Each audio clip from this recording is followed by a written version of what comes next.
عید کا دن اور یہ خبر ہے کہ امریکہ نے سمندر میں پھنسے ایرانی تیل سے پابندی عارضی طور پر ہٹانے کا اعلان کر دیا ہے، اور ساتھ ہی کہا ہے کہ ایران جنگ مرحلہ وار انداز میں ختم کرنے پر غور کر رہے ہیں۔ یہ بی بی سی نیوز کی خبر ہے، اور دیکھیں کیسی بات ہے کہ امریکہ اس جنگ میں اس طرح پھنس چکا ہے کہ آئل پرائسز اوپر جانے سے سب دنیا کی اکانومی متاثر ہو رہی ہے، اور اکانومی کو بچانے کے لیے اب وہ اس سے نکلنے کی کوشش کر رہا ہے۔ لیکن کیا ہی اچھا ہوتا کہ اگر ایران یہاں پہ تھوڑا سا پریشر بلڈ کرتے ہوئے اس تیل کی فروخت سے انکار کر دے، تو میرا خیال ہے کہ یہ گھٹنے ٹیکنے والی بات ہوگی امریکہ کے لیے۔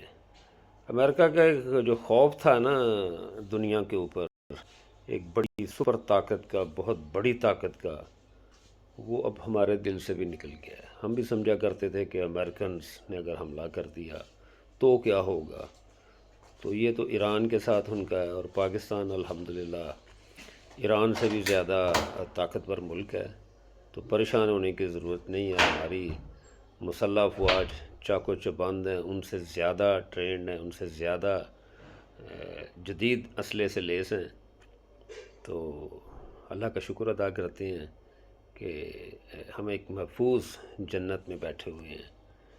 اگر آپ کو یہ ویڈیو اچھی لگے تو اس کو شیئر کیجئے گا اور چینل کو سبسکرائب کیے جائے۔ بہت شکریہ جی، السلام علیکم۔